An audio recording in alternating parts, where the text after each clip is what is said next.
à 9h29.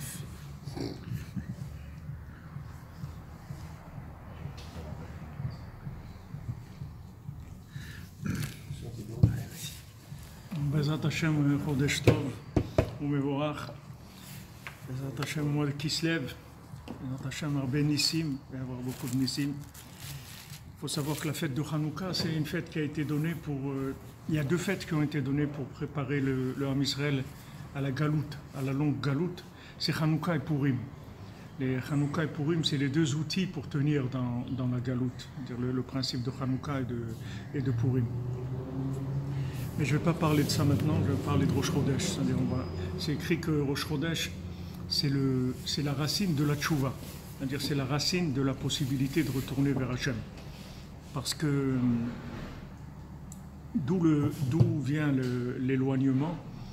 Il vient du principe lunaire. C'est-à-dire Hachem, à Rosh Chodesh, il demande, il dit « Heviu alai kapara al shemi'atit alvana » amenez pour moi une offrande pour que je me fasse pardonner, parce que j'ai diminué la lune. Hachem, il dit ça à Rosh Chodesh. Du moment où Hachem il reconnaît que le problème, c'est d'avoir diminué le lunaire, alors on voit de là que tout notre problème dans ce monde-là, c'est le lunaire, c'est pas le solaire. C'est-à-dire, si vous voulez, il y a le quoi et le comment. Notre problème, c'est pas le quoi, c'est le comment. Le quoi, c'est très facile n'importe qui il peut savoir quoi faire. Mais comment le faire, c'est là où ça commence les histoires. On peut être d'accord sur le quoi, même avec beaucoup de religions. Moi, j'ai beaucoup d'élèves qui sont chrétiens, musulmans, de tout. Il n'y a pas de problème sur le quoi. C'est-à-dire, on est d'accord. On est d'accord sur la Emouna, qu'il faut croire en Dieu et que c'est Dieu qui dirige le monde et qu'on est là pour connaître Dieu, etc. Sur les grandes lignes, on peut être d'accord sur le quoi, c'est-à-dire ce qu'on est venu, la raison pour laquelle on est là. Mais le comment, c'est là où commencent les histoires. C'est comment on fait. Alors là, comme on dit, c'est la fête au village. C'est-à-dire que tout le monde va amener des interprétations de toutes sortes d'interprétations. On va dire qu'ils vont dire non, c'est comme ça, d'autres c'est comme ça, d'autres c'est comme ça. Chacun il va chercher ce qui l'intéresse, c'est-à-dire comment servir Hachem. Il y a des gens, ils vont vous dire il faut prier toute la journée, comme la Gemara dit dans Brachot, Alvaï que le Ben Adam il prie toute la journée. Il y en a qui vont dire il faut étudier toute la journée. Il y en a qui disent qu'il faut travailler toute la journée et donner à la tzedaka parce que c'est plus grand. Il y en a qui disent il faut vivre en Eretz Israël. Celui qui vit en Eretz Israël, c'est comme s'il a été Mekayem toute la Torah. Il y a beaucoup de choses qui sont comme ça, des chemins, des grandes lignes où les gens vous disent tu fais ça et tout est bon. Mais il y a des discussions, pourquoi ça, pourquoi pas ça, pourquoi... Alors tout ça, ça vient du fait que le comment, il n'est pas clair. C'est-à-dire la Lune, elle a été diminuée. Le système lunaire, il a été diminué. C'est-à-dire qu'il n'y a pas d'évidence dans ce monde des chemins d'Hachem. Ça demande une recherche. Et il n'y a aucune évidence. L'évidence, si quelqu'un y cherche l'évidence, il va voir que l'évidence, c'est de consommer, comme ça, il dit qu'est-ce que j'ai à faire de la Bechora, j'ai rien à faire, consommer, c'est tout, il n'y a rien à faire dans ce monde, il n'y a rien de spécial, on consomme et ça va se terminer, puis c'est tout. Mais celui qui veut s'attacher à l'infini dans ce monde, il a besoin d'un éclairage dans le lunaire. Alors le principe lunaire, c'est le principe de la foi, de la Emouna, c'est le principe féminin en général, la femme elle est lunaire, l'homme il est solaire. Et c'est le principe de Mashiach aussi, puisque David, c'est le principe de David Améler, c'est le principe lunaire, c'est-à-dire c'est le pouvoir. Le pouvoir, c'est lunaire. Le pouvoir, c'est féminin, c'est pas masculin. Le principe du pouvoir, c'est quelque chose de féminin, quelque chose de masculin. Le masculin, il n'a pas besoin de pouvoir. Le masculin, il a la compréhension, il n'a pas le pouvoir. Le pouvoir, c'est l'application, c'est féminin. Tout ce qui est application, tout ce qui est vécu, c'est féminin. Donc dans la Torah, il y a aussi deux aspects. Il y a un aspect qui s'appelle Rachel et un aspect qui s'appelle Léa. Maintenant, Rachel, elle était belle. Rachel, elle était belle. Yaakov, quand il a vu Rachel, il a aimé Rachel et toute sa vie il a aimé Rachel et il a toujours aimé plus que Léa même. Il nous disait, les sages, c'était son épouse et c'est elle qu'il aimait. Rachel représente la Torah, elle représente la splendeur de la Torah, de la sagesse de la Torah, de la compréhension, de la chorma en général. C'est très très beau. On dit que pourquoi on l'appelle Rachel, parce que c'est comme une brebis dont on tond la laine. La laine, quand on tond la laine, c'est tout ce qu'on tire des enseignements, de la sagesse, de la chorma, etc. Tandis que Léa, elle avait des yeux larmoyants, tout le temps elle pleurait. Elle pleurait parce que normalement elle devait être l'épouse de Esav, Léa. Léa c'était l'épouse de Esav. Parce que si Esav il avait été en accord avec Yaakov, alors tous les deux ils seraient arrivés à quelque chose de parfait. Ce qu'il faut savoir déjà, c'est que le Midrash dit que normalement Esav, c'est pas Esav qui devait être le jumeau de Yaakov. Vous savez qu'est-ce qui devait être le jumeau de Yaakov? C'est David Améler. Normalement, c'était Yaakov et David. C'était ça les jumeaux qu'elle devait avoir. Mais il y a eu des accusations dans le ciel et au lieu que ça vienne par le pouvoir de David, qui était un pouvoir divin, c'est-à-dire c'est le pouvoir lunaire. Le pouvoir lunaire, c'est un pouvoir divin. Pourquoi? Parce que le pouvoir lunaire, c'est un pouvoir qui vient de l'annulation. Ce n'est pas un pouvoir qui vient de la compréhension. C'est un pouvoir qui vient de la soumission. C'est-à-dire les gens qui dominent vraiment, c'est des gens qui sont soumis. Les gens qui sont le plus soumis, c'est les gens qui ont le plus de pouvoir. Plus quelqu'un il est soumis, plus il a du pouvoir. Moins quelqu'un il est soumis, moins il a de pouvoir. Son pouvoir, il s'arrête à ses capacités. Celui qui est soumis, il peut avoir un pouvoir qui n'a pas de limite, parce qu'il peut se soumettre à des niveaux très élevés et recevoir des endroits très élevés de pouvoir. Donc David Améler, c'était l'homme le plus soumis de la terre. C'est-à-dire c'était un homme d'une soumission inimaginable. D'ailleurs, il y a une halakha qu'un roi, il doit avoir un Sefer Torah toujours dans sa poche. Il avait un petit Sefer Torah comme ça, toujours dans sa poche. Parce qu'il doit avoir sur lui tout le temps la soumission à la Torah. C'est-à-dire, il ne peut pas une seconde se permettre de réfléchir d'après ce qu'il pense ou ce qu'il sent. Rien, c'est une connexion avec Dieu, avec une soumission permanente. Et là, ils reçoivent le pouvoir d'Hachem. Et là, il devient illimité. Il n'a plus de limite, puisque c'est plus son pouvoir, c'est celui d'Hachem qui passe en lui. Alors le principe féminin, c'est comme ça. C'est-à-dire la femme, en fait, elle a un pouvoir, mais son pouvoir, c'est le pouvoir de l'homme. C'est-à-dire ça vient de l'homme, ça ne vient pas de la femme. Si l'homme ne reconnaît pas sa femme, il ne lui donne pas le pouvoir, alors elle n'a pas de pouvoir. S'il ne lui communique pas les informations. Comme si vous avez un avion en haut qui regarde un GPS. Le GPS, c'est un satellite. Maintenant, lui, il vous communique les informations. Avec ça, vous circulez. Vous faites ce que vous avez à faire. La femme, elle a le pouvoir. C'est-à-dire qu'elle va aider à construire le mari. Elle va le construire. Mais il faut qu'il lui donne la connaissance qu'il a. Qu'il partage avec elle la connaissance. Et à ce moment-là, elle transforme cette connaissance en réalité. Et ça va donner le pouvoir. Et elle va faire des tris tout de suite, très simples, qui lui sont très simples. Elle va dire ça, tu fais pas, celui-là, tu le sors de ta vie, celui-là, je veux pas que tu fréquentes, on va pas aller habiter là-bas. Mais tout ça, c'est très simple pour elle. Et l'homme, il comprend pas, parce qu'il réfléchit. Il dit, mais pourquoi? Qu'est-ce qu'il y a? C'est quelqu'un de bien, ce quartier, il est bien, la synagogue, elle est à côté, des trucs ça, mon travail. Lui, il n'a pas de contact avec la réalité. Donc lui, c'est tout analytique. Donc il tire des déductions analytiques. Mais elle, c'est pas analytique. Elle, c'est, comme on dit en arabe, c'est du solide. C'est du solide, c'est du vécu, c'est tout. Et Bémet, si un homme il est intelligent, il fait de sa femme son partenaire et il est sûr qu'il réussit dans sa vie, dans tout. Si un homme il fait de son épouse partenaire, il réussit dans tout. Mais c'est pas facile. Si Yaakov Avinu s'est trompé et il a pris Rachel. Vous l'avez là?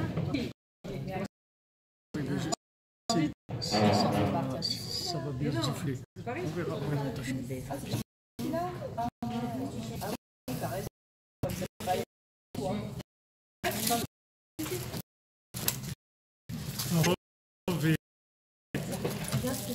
Bouchot Haba, bienvenue pour parler de choses qui sont.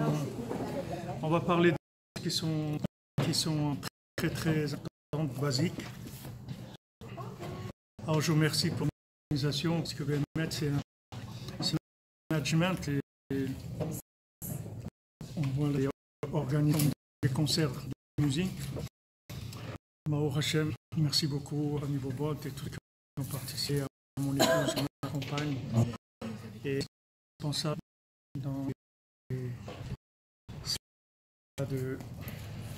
les attaches diffusées à la Bin Ahmad.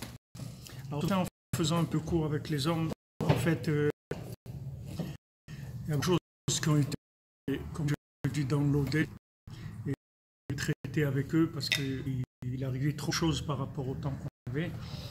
Et c'était trop intensif, donc j'ai pu parler juste avec eux de un tout petit peu. Et j'espère que là, on pourra développer ces points de façon plus large. Donc, on a combien de... Toute la vie. On a la vie. Ok. 10 heures. Problème, vous avez la vie nous a. Alors regardez, on a développé quelque chose en partant du Rosh Chodesh. Rosh Rabbi Nachman, c'est la racine de la Tchouva, d'accord? C'est-à-dire que Rosh Chodesh, c'est le point de pouvoir faire Tchouva, c'est-à-dire pouvoir revenir vers Hachem, pouvoir revenir vers soi-même, sa réalité à soi, son endroit, Eretz Israël, son Coran, sa maison, la Torah, la prière, revenir vers le point qui est en rapport avec quelqu'un. Donc Rosh Chodesh est la racine de ce principe-là. Pourquoi Rosh Chodesh c'est la racine? Parce que Hachem demande à Rosh Chodesh, il dit, je vous demande, mes enfants, d'amener un sacrifice pour moi. Il faut fauter. Hachem dit ça. Il dit, il faut fauter, j'ai diminué la lune. Donc, j'ai fait une faute, j'ai diminué la lune. Donc, je veux que vous ameniez un sacrifice pour moi pour expier ma faute que j'ai diminué la lune. Maintenant, pourquoi Hachem, comment Hachem vient, qu'est-ce que ça veut dire? Hachem, il faute, Hachem, il demande une expiation de la faute. Quel est le problème? Quel est le problème? En fait, tous nos problèmes, tout ce qu'on peut faire comme erreur de vie, c'est parce que la lune a été diminuée. Qu'est-ce que ça veut dire que la lune a été diminuée? Ça veut dire qu'il n'y a pas d'évidence des choses. D'accord? Tout le monde, dans le pourquoi, il peut vous faire des discours extraordinaires, mais quand vous allez dire comment, alors vous allez voir qu'il va y avoir beaucoup de sens. Parce que le comment, les gens ne savent pas trop comment ça marche. Comment. Il y avait le Rav Zilber, il dit un exemple, il a dit, il y a un avion qui est tombé dans un village d'indigènes en Amazonie. Et dans cet avion, il y avait du Alors, quand les indigènes ils ont cette pendule, ils ne savaient pas si c'était une idole ou un ovni. Ou... Pas ce que c'était. Alors le sorcier, il a dit, laissez-moi quelques jours et je vais vous dire qu'est-ce que c'est. Donc le sorcier du village, il a étudié la montre, comment elle marchait, etc. Il a réuni tout le village, il leur a dit, voilà, vous voyez comment ça marche. Ici, il y a des roues, elles tournent, et il y a une roue qui quand elle fait un tour, alors il y a une aiguille quand elle fait un tour, il y a une autre qui avance un petit peu, et tout le fonctionnement de la montre. Alors quand il a fini d'expliquer, il y a quelqu'un qui a demandé, il dit, je peux vous poser une question? Il dit, à quoi ça sert? Il dit, ça je ne sais pas. À quoi ça sert, je ne sais pas. Je vais vous dire comment ça marche, mais à quoi ça sert, je ne sais pas. Donc il y a beaucoup de gens qui vont analyser des choses, qui vont vous donner une analyse extraordinaire et des développements fonctionnement psychologique de l'individu, tout ce que vous voulez. Mais ça sert, c'est-à-dire quelle est la réalité de chacun. Il n'y a personne qui ça. Vous qui pouvez le faire. Et c'est votre recherche. Si vous le trouvez vous-même, il n'y a personne qui va le trouver pour vous. C'est sadique qui le sait. C'est lui demander. Il va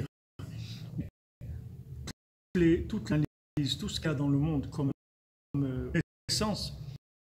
La connaissance n'est pas la solution du coup. C'est-à-dire on peut avoir beaucoup de connaissances, mais c'est pas le rapport qu'il y a entre la connaissance et le comment vivre cette connaissance par rapport à moi, ça ne marche pas. Comme un médicament, il y a des médicaments qu'on ne peut pas prendre s'il n'y a pas une ordonnance. Pourquoi? Parce qu'il faut une dose. Il faut par rapport à l'individu. Il y a des gens, ils doivent prendre un cachet. Il y a des gens, 3 cachets par jour. Il y a des gens, 1 par mois. Pas savoir. Il faut scanner la personne, il faut faire la liste de voix. Maintenant, vous pouvez prendre une dose prescrite, c'est ça. Maintenant, tout ce qu'il y a dans le monde, c'est des doses prescrites pour tout ce qu'il y a sur Terre. Tout est à mettre en rapport avec l'individu. Comme je dis à un monsieur, comment il s'appelle, monsieur qui a posé une question avec le micro. Clément. Il m'a demandé, et après je lui ai dit que on voit que dans la halakha, c'est comme ça. Le Shulchan Aruch, il est fait pour aider les gens à être connectés avec Dieu. On appelle Rabbi Yosef le Mechaber. En français, Mechaber, ça veut dire la Wi-Fi, c'est-à-dire le connecteur. Ça veut dire. On l'appelle Rabbi Yosef, on l'appelle le connecteur. C'est-à-dire qu'il est arrivé, il est cherché comment connecter les gens les plus hauts, les gens les plus bas. Maintenant, si on sort de ça, alors on est connecté, on n'est plus dans le réseau de la Wi-Fi. Mais si on est là-dedans, on est dans le réseau, on est connecté avec Hachem. Seulement, il y a des choses qui sont adaptées à chacun selon la situation dans laquelle il est. Un exemple. Il y a, si maintenant on a un poulet, et une chéla sur une question s'il est cachère ou pas. On va aller voir le Rav. Le Rav, il va d'abord nous demander, il va parler avec nous, dire comment ça va et tout, qu'est-ce que tu fais dans la vie, tout ça. Alors il va voir. Si on est riche, il va être intransigeant par rapport à la cachère du poulet. Il dit le poulet, je vois, bon, il n'est pas cachère, vous ne pouvez pas le manger. Si on lui dit, je suis pauvre, voilà, c'est les seuls liens que j'ai, c'est que je peux acheter un poulet par semaine, et si on parle, ben, tant pis, on ne mangera pas de pâtes.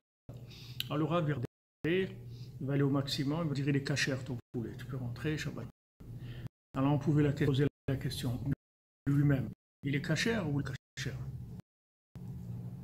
Il n'existe pas, c'est pas par rapport qu'il existe. Il peut être cachère, il peut ne pas être cachère. Je dis, mais comment la viande du poulet, elle est cachère ou elle n'est pas cachère? Ça dépend. Si tu es riche, il n'est pas cachère. Si tu es pauvre, il est cachère. Si tu es pauvre, tu l'as mangé, tu as fait une mitzvah. Si tu es riche, tu l'as mangé, tu as fait une avéra, ça va te boucher le cœur, le gros, ça va te faire des problèmes. Et si tu es pauvre, tu le manges pour Shabbat, tu vas t'enrichir. Alors maintenant, qu'est-ce que ce poulet? Ce poulet, il n'est rien. Il est une épreuve en moi-même. Il est une existence absolue. Il n'est pas fini. Un mouvement. Quand je vous ai dit ça. Là, il est là. Avec toi, il est comme ça. Des périodes de ta vie où tu es pauvre, c'est caché. Des périodes de ta vie où tu n'es pas caché. Tu es dans un niveau élevé, tu n'as pas le droit. Tu es à un niveau bas, c'est une mitzvah de faire. On veut savoir, c'est une mitzvah ou pas? Je ne peux pas te dire. Il faut d'abord que je sache qui tu es. Et comme je ne peux pas savoir, je ne sais pas. Pas savoir. Donc Hachem, il sait que ce principe-là, le principe lunaire, c'est l'élection-là, le reflet de soleil sur la lune, c'est-à-dire le reflet de la connaissance. Dans le concret, il sait que le fait que lit la lune, donc il n'y a pas d'évidence. Il n'y a pas d'évidence des choses. Quand il n'y a pas d'évidence des choses, il n'y a pas de conscience de la chose vraiment. Il y a conscient vraiment de la chose. Alors ça, c'est le point de départ du problème. C'est-à-dire, c'est l'inconscient. Je vous donne un exemple. avez rêvé d'acheter une voiture, une Bentley, d'accord, une belle voiture. Vous avez travaillé quelques années, et tout, vous mettez de côté. Vous avez acheté une Bentley et tout. Après, bon, Hachem, les affaires marchent bien pour vous. Votre fils, il a 18 ans, 19 ans. Qu'est-ce qu'on peut lui offrir qui va lui faire plaisir? Lui offrir une Bentley. Regarde, moi, comment j'ai travaillé pour ça et tout, c'est une réalisation dans ma vie. Alors, je vais lui ouvrir une Bentley. Alors, j'ouvre la Bentley, je lui offre la Bentley. Ah, merci et tout, il est content. Un jour, il la prête à son copain, un truc, et son copain va au Mexique et il se la fait voler. Mais c'est quoi? Tu fais attention à quelque chose comme ça, quelque chose de tellement important. Tu sais, nous, combien on a travaillé pour avoir ça. Et toi, tu fais attention, tu prêtes à quelqu'un que tu ne connais même pas, regarde, etc. Mais ce que vous ne savez pas, c'est que vous, quand vous avez travaillé, vous avez acquis la conscience de la chose. Donc la chose, elle est vivante pour vous. Mais pour lui, elle est morte, parce qu'il n'a rien fait pour ça. Donc c'est quelque chose de mort, c'est une valeur à ses yeux. Même s'il vous fait plaisir, parce qu'il veut vous faire ça, il voit que vous fait plaisir. Donc il veut vous faire plaisir, vous montrer que lui aussi, ça lui fait plaisir. Mais seulement, il n'est pas conscient de ce que c'est. Alors vous ne pouvez pas projeter sur une personne la conscience que vous avez. Vous avez une conscience. Vous ne pouvez pas projeter cette conscience sur quelqu'un. C'est impossible. C'est impossible. Vous devez scanner la personne et voir où est-ce qu'elle se trouve. Et par rapport à son niveau de conscience, vous allez lui donner besoin pour progresser. Par rapport à son niveau de conscience, à lui, pas à moi. À la personne qui est en face de moi. J'ai un élève, un ami aussi, très religieux, aucun très rigoureux. Il a fait tout. Il était jeune, après il s'est éloigné, il est revenu. Okay. Quand il a fait Chouva, elle n'était pas tellement, comme on dit, dans le vent de la chose. Elle n'était pas tellement. Donc lui, Shabbat, il faisait tout avec l'enfant, le kidouche et tout. Et sa femme a regardé la télé. Pendant que lui fait kidouche, elle regardait Michel Drucker. Ok. Donc, plus et tout. Ça, c'est impossible. Toi, tu ne fais pas tout le temps dans ta vie. Je dis non. Je dis, comment tu as commencé à faire Shabbat? Tu crois que c'est parce que quelqu'un t'a trouvé le Shabbat? Non. Comment tu es chômeur Shabbat? Il t'a fait un cadeau, il t'a ouvert la conscience. Ok. Alors, toi, il t'a ouvert la conscience. C'est gratuit. Tu reconnais ça, tout à fait. Et maintenant, Hachem, il n'a pas la conscience à ton épouse, tu vas la jeter par le balcon de ça. Il y a un problème là. C'est un problème grave. C'est-à-dire que toi, tu reconnais que toi, c'est un cadeau d'Hachem, la conscience que tu as. Pourquoi tu es intolérant avec celui qui n'a pas la conscience? Si tu es intolérant, ça veut dire que tu prouves que tu crois que c'est toi qui as découvert ça.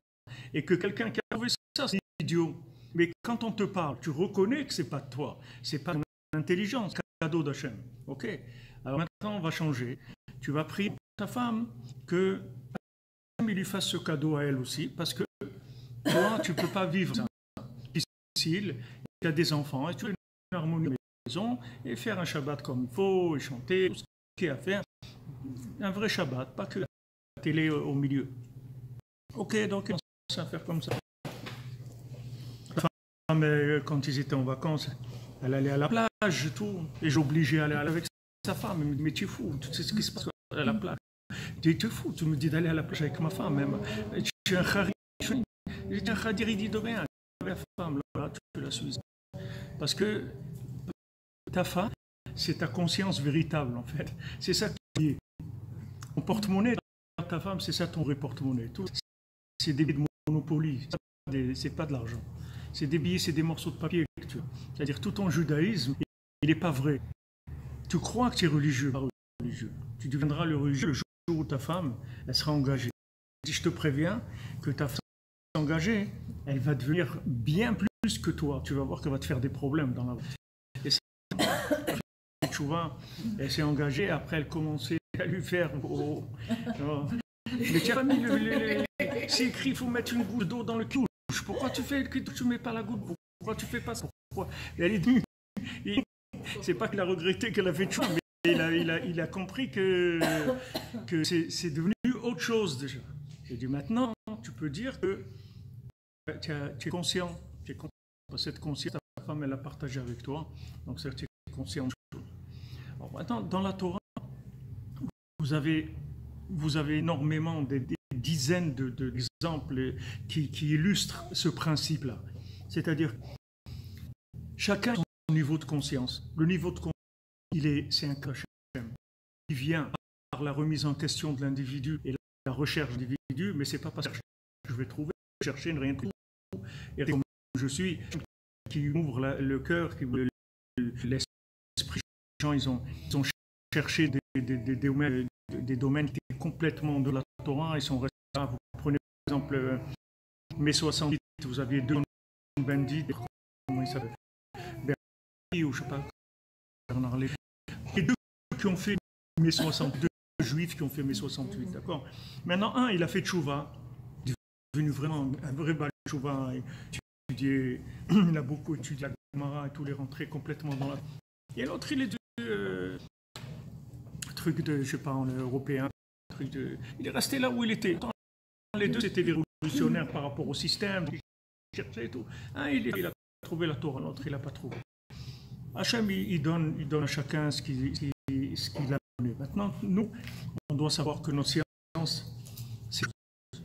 Et le rapport avec autrui, c'est autre chose. C'est-à-dire que la transmission doit se faire par rapport aux besoins de l'autre, pas par rapport je sais. Je peux savoir des choses dont je n'ai pas le droit de parler avec les gens qui sont autour de moi. Parce que je vais les choquer, les brusquer, je vais leur créer de la révolte, un rejet.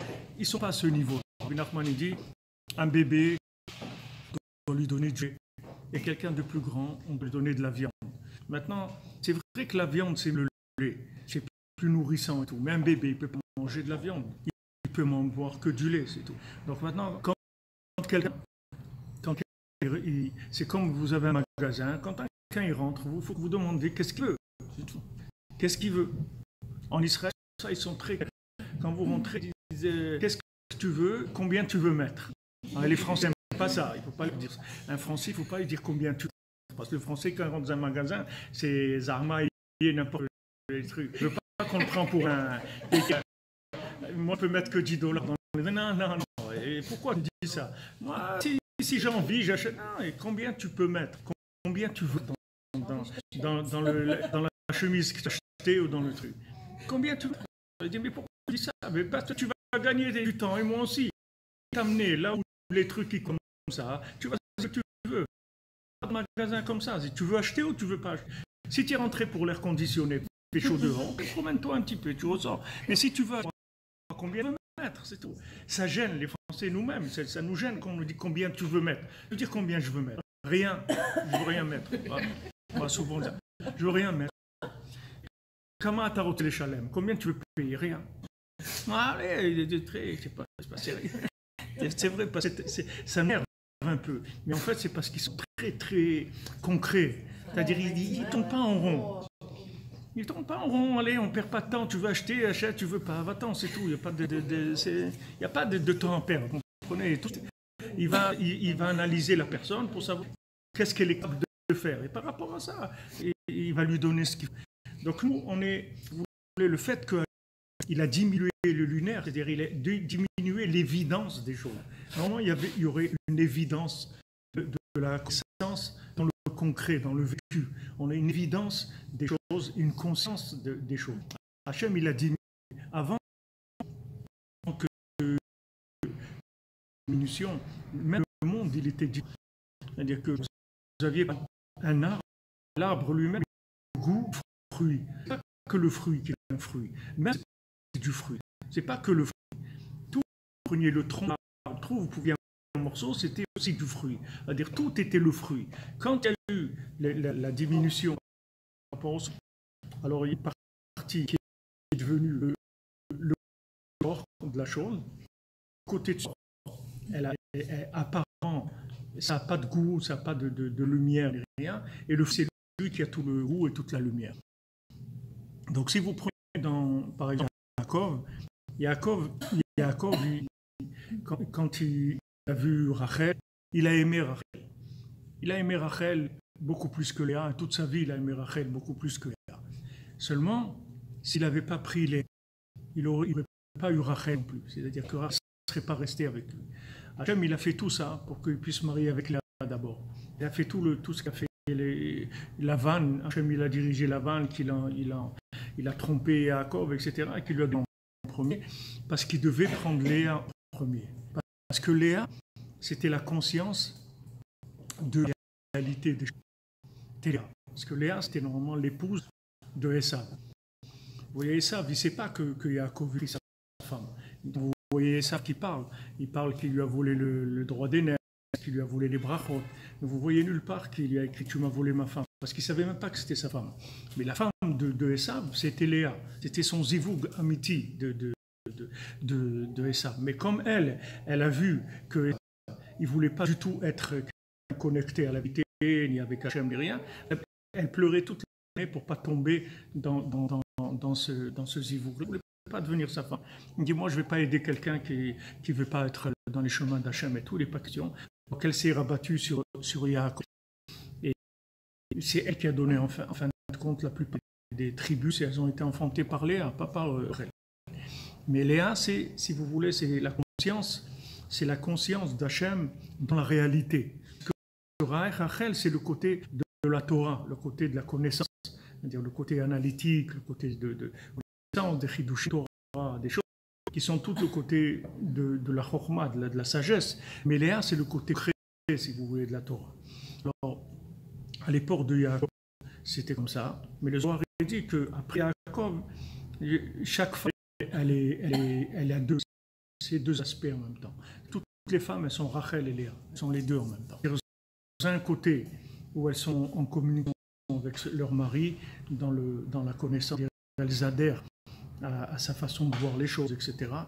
Et elles l'encouragent dans les développer, etc. Et elles ont un autre côté, elles sont complètement opposées à lui, dans les domaines où il est beaucoup plus haut que ce qu'il pense. C'est-à-dire qu'il va dans des domaines qui ne sont pas réels par rapport à lui. Donc elle va le ramener vers la réalité. Quand elle va ramener la réalité, c'est le côté Léa, et c'est très agréable à jouer, aussi bien pour elle que pour lui. Pour les deux, c'est désagréable. C'est pas agréable d'avoir une épouse qui dit « Ouais, mais pourquoi tu vas faire ça ? Arrête de faire ça, tu n'as rien compris, les trucs.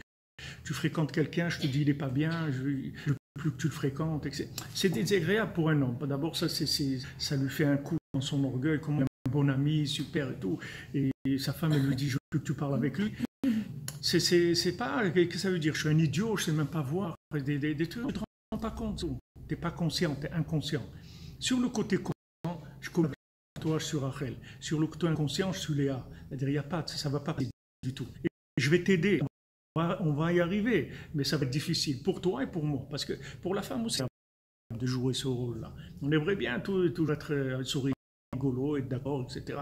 Et quand on doit s'affronter sur des choses, des vraies discussions, qu'on doit aller et affronter, c'est très difficile. Alors j'ai remarqué aussi Rabbi Yochanan dans la Gemara. Rabbi Yochanan comme Chavruta, Rish Lakish. Rish Lakish, c'était un ancien grand et qui a fait tchouva. C'était la Chavruta de Rabbi Yochanan. Il étudiait avec Rabbi Yochanan. Non, il y a eu une histoire entre les deux. Rabbi Yochanan il a fait quelque chose. Bon, Rish Lakish il est mort. Quand Rish Lakish il est mort, il n'avait plus avec qui étudier Rabbi Yochanan. Donc ils ont cherché un sage, un rav, pour étudier avec lui. Donc il lui a amené beaucoup de rabbins.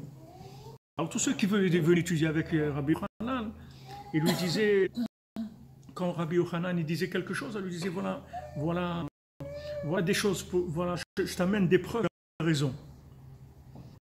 Alors au bout d'un moment, Rabbi Yochanan, il y avait ces gens-là qui venaient lui amener des preuves qu'il a raison. Alors il a dit au sage, moi je n'ai pas besoin des gens qui m'amènent des preuves que j'ai raison. Moi j'avais Rish Lakish, chaque chose que je disais, il me posait 400 questions. Il fallait que je réponde 400 sur chaque que j'annonçais.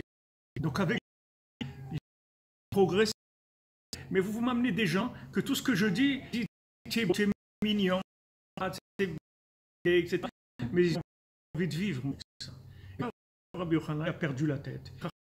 Ils ont dit qu'il a perdu la tête pour qu'il meure. Et de là, on apprend, ou bien j'ai un ami, ou bien j'ai une chavruta, c'est-à-dire quelqu'un. Chavruta, c'est la chambre chaver, c'est son chibour, ou bien mituta, ou c'est la mort. Alors, dans la Torah, il y a une notion de Eshet Chaver. Eshet Chaver, la femme amie. La femme amie, c'est-à-dire la femme qui connecte, la femme connectrice à la vérité. C'est-à-dire, elle connecte. Alors, quand l'homme il n'est pas connecté, ça va poser des problèmes. C'est-à-dire, quand il est en train de dire des choses qui n'ont rien à voir avec ce qu'il est, ou bien il s'engage dans des choses qui ne sont pas du tout à son niveau, alors ça va commencer une guerre. Parce que elle n'arrive pas à connecter ça. Elle ne se connecte pas. Donc on va lui dire, c'est pas bon ce que tu es en train de faire. Ne fais pas cette affaire, ne fais pas ce truc-là. Et l'homme, il ne comprend pas parce qu'il voit dans un domaine théorique, il voit pas dans un domaine lunaire. Il ne voit pas dans la réalité ce que ça va donner. Alors c'est très frustrant, même pour c'est pas pour l'homme, même pour la femme d'avoir. Il y a des femmes d'ailleurs, elles ont fait youch, c'est-à-dire quand elles ont vu que c'est tellement difficile qu'elles font ce qu'ils veulent, puis c'est tout. On ne va pas se disputer à chaque fois pour des. Elles le laissent faire. Mais en fait, c'est la famille, tout le foyer, il va à la dérive si la femme elle lâche. La femme ne peut pas lâcher. Parce que le foyer, il va aller à la dérive. C'est tout qui s'en va. Parce que si on laisse le mari conduire le bateau, le mari, là, c'est le bateau ivre après. C'est une boîte de nuit au Maroc, ça s'appelle comme ça. Le bateau ivre. On va dire c'est le bateau, il s'en va à la dérive. Ça part dans tous les sens. Donc c'est vrai que c'est désagréable. C'est désagréable. Et je peux avec Esther, combien de discussions sur des choses qui me paraissaient évidentes. Des fois, on des places de rabbins dans une communauté avec un très bon salaire et tout, et on était en train de trimer des trucs. J'ai dit, écoute, voilà, regarde, je vais faire des cours tous les jours, c'est super. Je suis rentré à la maison, vous voyez, comme un petit enfant qui a trouvé un truc, il a trouvé un truc dans la rue, vous voyez, rentré à la maison, ouais, j'ai trouvé un truc super et tout. C'est juste, c'est une roquette qui n'a pas explosé, c'est tout. Mais ça a l'air mignon, c'est super et tout. Alors je dis, wow, super, tout, on propose, je crois que c'était 25 000 shekels par mois pour une communauté à Jérusalem. Et j'ai rien à faire que faire des cours tous les jours. Mais par contre, c'est super. Au bout d'une heure de discussion, c'est terminé. Il n'y a plus de comité, il n'y a plus de salaire, il n'y a rien du tout. Si j'avais, j'aurais été tout de suite. Mais quand on en parlait, elle m'a dit, regarde, on ne s'est jamais vendu dans notre vie. Il dit, tu crois que si quelqu'un te donne 25 000 shekels tous les mois, tu vas pouvoir parler comme tu parles. Tu vas pas pouvoir parler. Tu vas être dans une structure. Tu vas être emprisonné. Ça y est, tu veux pas être toi-même. Tu vas être un rabbin qui va jouer avec la communauté. Et trucs. Tu as toujours horreur de ça. On n'a jamais. C'est pas pour ça qu'on a fait Tchouva. Voilà, au bout d'une heure, le début, c'était pas facile parce que je n'acceptais pas. Je dis, comment il s'ouvre une porte comme ça, extraordinaire, et maintenant, voilà, je peux avoir la parnassa tranquille et on n'a pas besoin de travailler comme dingue et tout. On va pouvoir, au contraire, enseigner Rabbi Nachman, et tout ce qu'il avait une pli de justificatif par rapport à ça. Mais c'était clair, c'était du mensonge. Mais si je parlais avec vous, vous ne pouvez pas m'entendre. Parce que c'est magnifique sur plan. Et dans la réalité, c'était une catastrophe. Une catastrophe. Rabbi Nachman, son beau-père, c'était un grand rave, il était rave 60 villes. Alors, son beau-père voulait lui donner une pour Rabbi Nachman rave. Alors, pour qu'il ait pas aussi, parce qu'il c'est pour de avait rien dans la pauvreté, même là, du tout Rabbi Nachman. Alors, Rabbi Nachman, mon beau-père a posé une place de dans une de ses copines. Il a dit oui, c'est bien. Rabbi Tani dit non, mais Ben Rabbi, c'est bien d'être rave. Alors Rabbi Nachman dit c'est bien, tu seras un peu d'une communauté, pourquoi? C'est bien. Alors Rabbi Nachman dit émettre les métaux, vraiment vrai, c'est bien. Il dis émettre les mytho, c'est tout. Il ne faut pas être grave.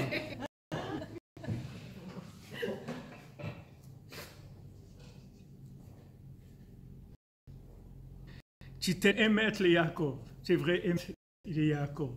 Mais tu t'es émettre les mytho, Yaakov avec Léa. Ça, c'est mettre les mytho. Vous comprenez? C'est vrai, on vous propose une porte de.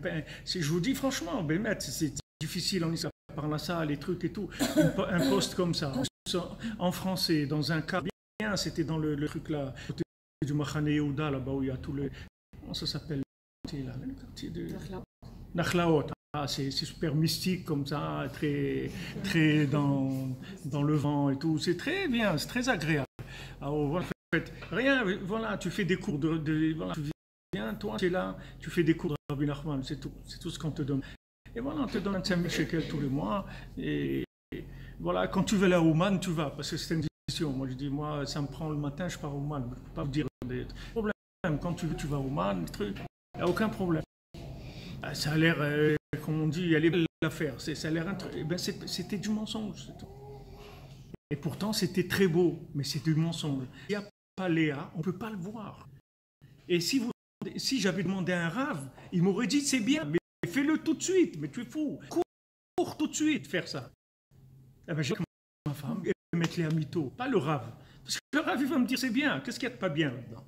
Il n'y a rien d'interdit, c'est extraordinaire. On est du chizouk dans une communauté. Et c'est pas, au bout d'un an, tu ne vas plus parler de la même chose. Tu ne vas plus avoir de cœur, tu vas faire le clown. Ça, lui, il ne peut pas le voir. Lui, il ne peut pas voir ça. Et lui, il croit que bon, c'est un travail. Et lui, de toute façon, tu es un clown déjà. Donc, et ça va changer. Que tu sois un clown payé ou pas payé, ça ne change rien du tout. Mais la femme, elle va tout de suite donner l'aspect de la chose réelle. Donc, il y a prise de conscience de la chose. Et là, ça fait peur. C'est dit, mais regarde. Que tout qu'on peut passer dans ce monde. On peut complètement dérailler, c'est-à-dire on peut faire des choses qui nous font dérailler dans notre vie, mais complètement. Voilà la responsabilité de la femme.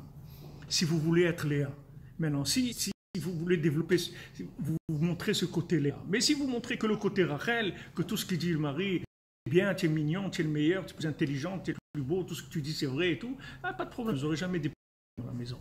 Parce que ce côté, c'est un côté qui ne fait pas avancer. Au maximum, ça entretient les affaires courantes et ça baisse, parce qu'il n'y a pas ici dans ce monde, il n'y a pas à entretenir. Ça baisse, puisque nous-mêmes, on avance dans l'âge, on avance dans beaucoup de choses, et ça baisse, les choses elles baissent. Donc après, on arrive à train-train. Mais nous, on s'est mariés par idéal et on s'est mariés pour Rabbeinu. Et comme je dis, quand j'ai rencontré mon époux, je dis, moi, ma vie, c'est avec Rabbeinu, tout c'est avec Rabbeinu. C'est Rabbeinu, c'est tout, il n'y a rien. Rabbi Nachman, c'est tout. Moi, je veux que ça. Le reste, il n'y a rien qui m'intéresse. Je veux que Rabbi Nachman. On s'est mariés, ça. C'est-à-dire pour être là-dedans, pour créer un foyer Breslev, des enfants Breslev et des élèves être là-dedans. Maintenant, on va les offrir pour un enveloppe et pour être tranquille, pour des problèmes d'électricité. Des problèmes pour payer, être vivant. Qu'est-ce que vous payez être pour avoir enveloppe, ça c'est. Alors ce cas, je vous dis, c'est désagréable.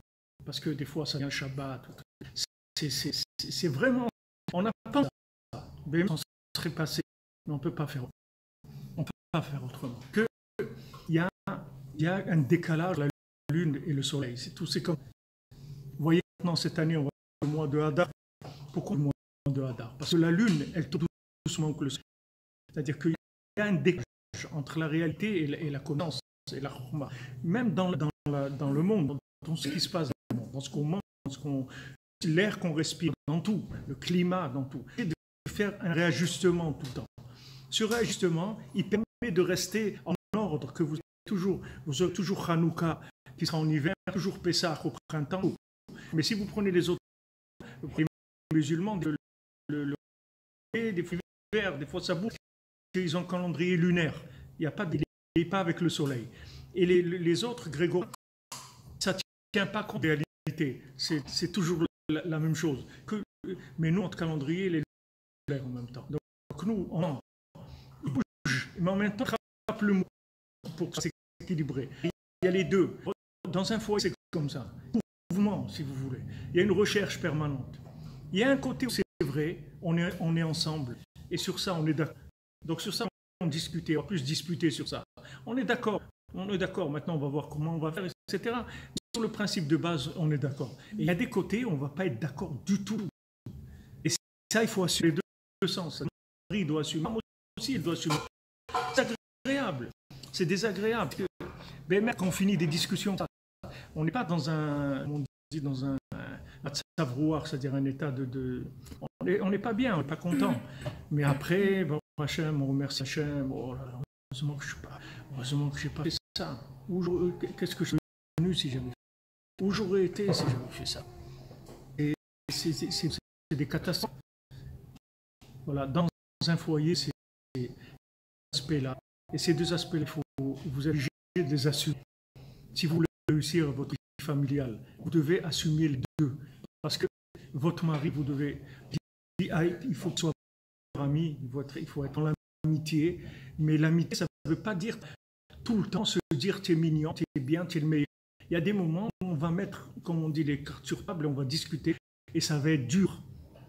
Ça va être dur parce que amener la chose dans la réalité, des fois, c'est très dur, très agréable. Et des fois, ça ne se fait pas en une fois. Des fois, ça prend des mois que la chose, elle passe. Des fois, ça prend des mois jusqu'à que la chose, elle arrive à passer. Parce que des fois, il est complètement fermé. C'est-à-dire ça, il ne veut pas entendre parler. Alors, on est obligé d'aller tout doucement. Mais il ne faut pas lâcher. Si on lâche, c'est le foyer qui s'écroule. C'est facile de dire, bon, écoute, ok, là, on n'en parle plus. Quand on en parle, c'est catastrophique. Donc, on ne parle plus de ça, c'est tout. Non, il faut pas, vous ne pouvez pas arrêter. Vous n'avez pas le droit de vous arrêter. Parler jusqu'au bout, jusqu'à que les choses, elles soient comme il faut. Et travailler de c'est désagréable, tout ce que vous voulez. Mais à la fin, quand vous êtes sorti de ça, alors là où vous allez arriver, c'est d'autres choses complètement, d'autres choses. Vous montez dans d'autres niveaux complètement, une autre vie complètement. Imaginez, si vous prenez dans le monde des artistes, imaginez un artiste, je ne sais pas, ou des gens, imaginez si vous avez une épouse qui est vraiment leur épouse.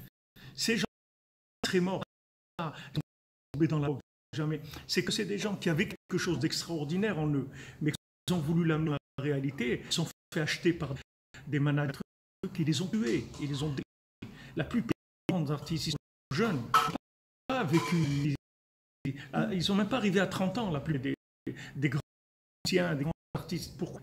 Parce qu'ils avaient quelque chose de très fort. Ils n'ont pas la compagne qui peut leur donner le réponse dans la réalité. Donc ils sont partis dans des choses, ils se sont détruits, de façon détruits. Donc l'homme, il a tendance à aller trop haut. C'est sa tendance naturelle. L'homme va vers le haut. Il a tendance à monter, à quitter la réalité. Un homme, il est sédentaire de nature. C'est-à-dire quand il s'installe par zéro, vous ne pouvez plus bouger, il ne veut plus ménager, il ne veut rien changer.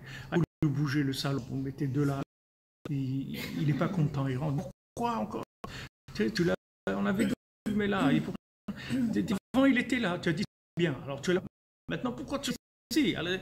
Parce que l'homme ne peut pas comprendre ces trucs-là. L'homme, il est sédentaire, il aime des trucs qui ne bougent pas. On est là, on va déménager, on a trouvé une super maison, tout. Vous allez là-bas, ouais, ça y est, très bien. Et 6 mois après, la femme a dit, il faut qu'on reparte d'ici, c'est pas bien. Attends, mais tu as existé. Non, ça y est, il faut partir.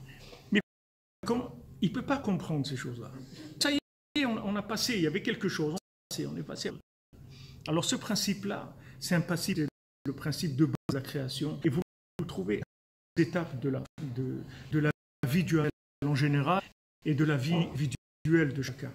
Quand Abraham Avinu, Hachem, il lui a donné, je vous ai dit tout à l'heure que vous faites quelque chose à un de vos enfants, il a travaillé pour ça. Comme je le dis, on parle sur vos votes logiques, il me dit, vous savez, les gens de l'argent qu'ils ont gagné, mais de l'argent qu'ils ont eu comme ça, ils n'en profitent pas. C'est-à-dire que si quelqu'un il a travaillé, il a de l'argent, alors cet argent-là, il a envie de le dépenser, d'acheter des choses. Mais de gagner au lot, c'est pas de l'argent qui a une valeur. c'est pas de l'argent vivant, parole à lui, parce que c'est pas de l'argent dont il est conscient de la valeur de cet argent-là. Donc automatiquement, il ne trouve pas de rapport entre cet argent-là et la réalité. Il ne peut pas le connecter avec la réalité. Mais l'argent, il a travaillé, alors c'est un argent qui vient de la réalité. Donc il réinvestit dans quelque chose de réel. Tandis que l'argent qui est venu facilement, l'argent facile, il part facilement. C'est pas parce qu'il est facile, c'est parce qu'il n'est pas réel. C'est-à-dire qu'il n'y a pas une conscience de cet argent. Un enfant, quand vous allez lui offrir cette voiture, pour lui, c'est exactement, c'est dommage, vous dépensez ça parce que vous lui offrez la même voiture en petit mode pour jouer. C'est la même chose. C'est la même chose. Seulement celle-là, vous allez la payer $100 000, vous allez payer $10. Mais c'est la même chose pour lui, parce qu'il est aussi conscient de ça que une petite voiture pour jouer. La même chose, rien du tout. Ça n'a pas de valeur. Alors après, ça a des problèmes aussi, parce que d'après la Torah, quand une chose, elle est pas, vous n'êtes pas conscient de la valeur de la chose, elle n'a pas de protection. La chose, elle a la protection de votre conscience. C'est-à-dire, quand vous êtes quelque chose, la chose, elle est gardée, elle est protégée. Si vous n'êtes pas conscient, la chose, elle est ouverte à des dégâts. Il va y avoir des dégâts. La chose, elle va s'abîmer. En fait, elle n'est pas très vivante. Elle perd sa vitalité. Mais si la chose, vous en êtes conscient, vous voir que cette chose-là, elle est protégée. Comme des gens, vous voyez, qui ont acheté une voiture, qui ont travaillé et tout. 20 ans après, vous la trouvez, la voiture, elle est neuve. Elle est comme neuve. Parce que c'est quelque chose qui lui appartient vraiment. Donc, elle est protégée, il la bichonne comme ça, il arrange et tout, il fait attention. Vous donnez la même chose à quelqu'un qui n'est pas conscient, vous allez voir 6 mois après, la voiture, c'est une poubelle. Parce qu'il n'est pas conscient. Donc, du moment où il n'est pas conscient, la chose, elle n'a même pas une protection matérielle. Même matériellement, elle n'est pas protégée. À plus des niveaux spirituels. Alors, je vous donne un exemple, c'est simple. Maintenant, je reviens vers la Torah. Dans Avinu, il lui a donné Eretz Israël cadeau, d'accord? Il dit, voilà, cette terre, je te la donne cadeau. Si on a le temps, je reviendrai vers pourquoi Rama voulait absolument payer Hebron. Il ne voulait pas qu'il lui fasse cadeau. Il voulait que Ephron il lui donne cadeau le terrain. Il a payé aussi 400. Vous allez voir, on va citer beaucoup de choses de 400 maintenant.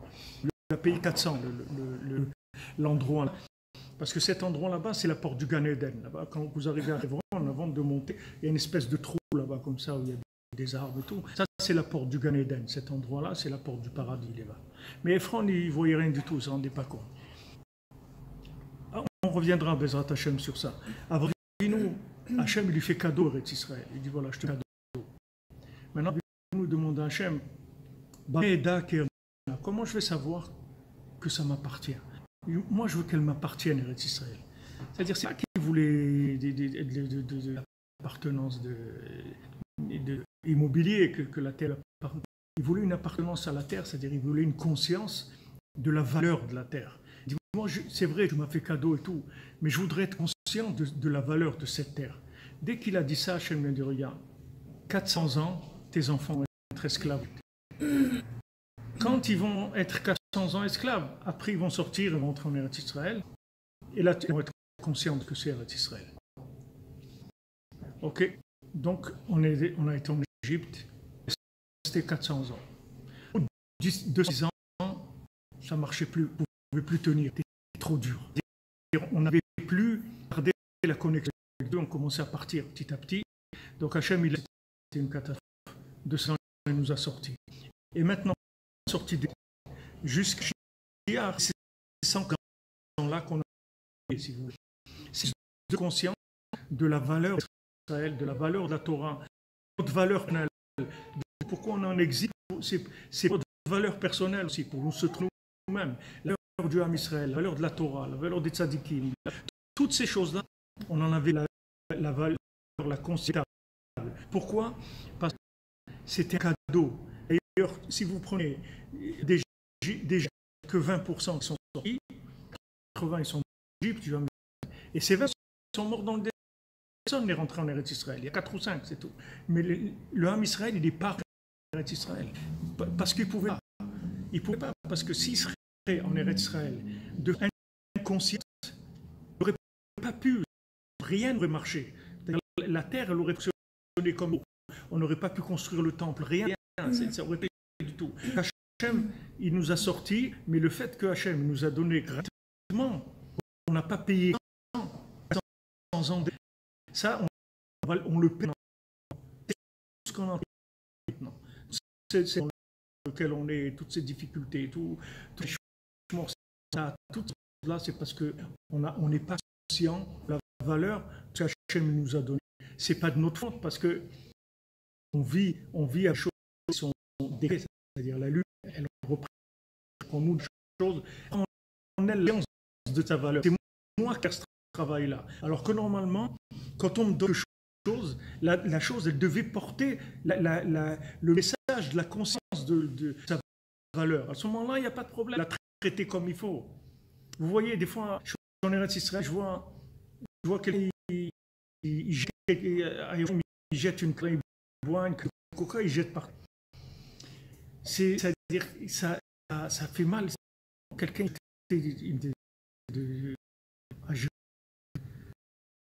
si vous êtes chez je ne sais pas, même des gens qui vous n'avez pas jeté par terre, pour des raisons ou si c'est roi, vous allez. Mais Eretz Israël, Yerushalayim, quelqu'un jette une canette comme ça par terre. Ça veut dire qu'il ne sait pas où il est. Il ne sait pas où il est. Il n'a pas un rapport avec la terre de conscience. C'est-à-dire qu'il ne traite pas la terre, mais il traite. Donc automatiquement, il peut tirer de la terre ce qu'il doit tirer, puisqu'il n'est pas conscient de l'endroit où il est. Quand vous voulez qu'il tire de la terre ce qu'il doit tirer, il ne peut pas.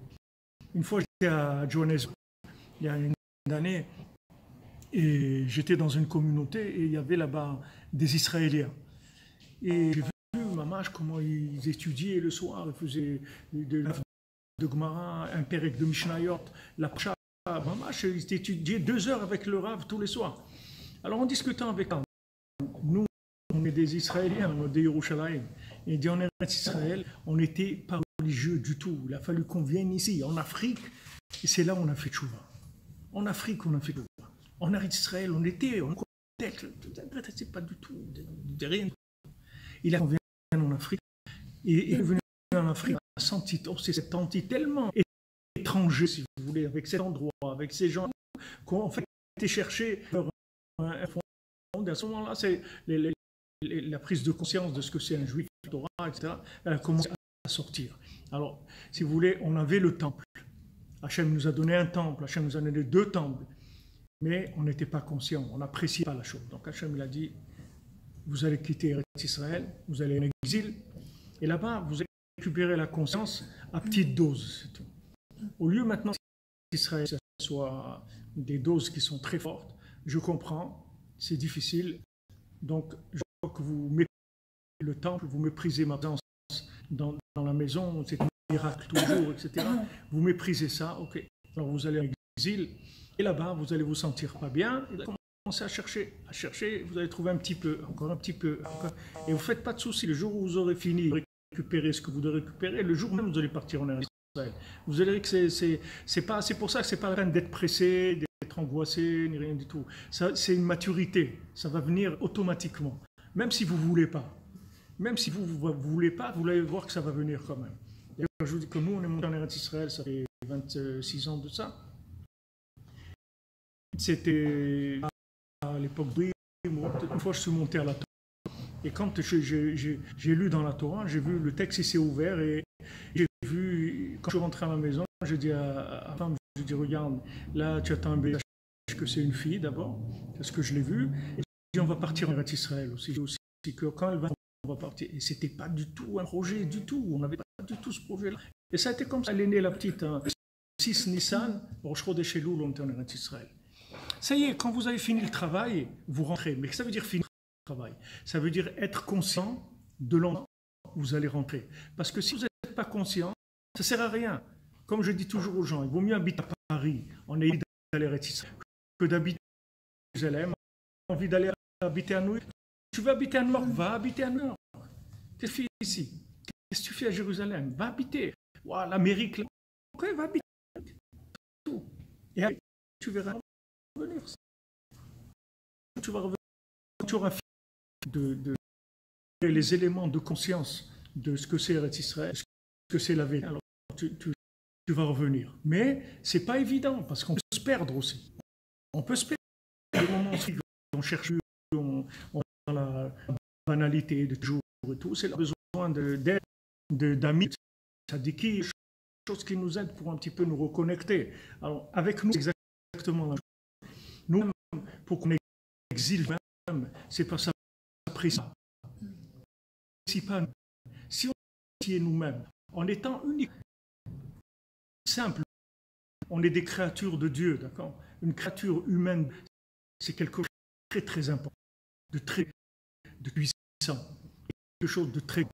Mais si maintenant on n'a pas ça, on ne peut pas se connecter à notre vie, à tout ce qu'on doit faire dans notre vie, parce qu'on ne s'apprécie pas. Donc, tout le monde vous apprécie que vous allez venir faire un travail. On va proposer n'importe quel. Vous allez le faire, parce que vous connaissez votre valeur. Vous connaissez un peu votre valeur. Non, on ne le fait pas. Comment? Mais tu n'as pas comment tu vas faire. Je ne sais pas comment, ce n'est pas mon problème. Hachem, il va me donner.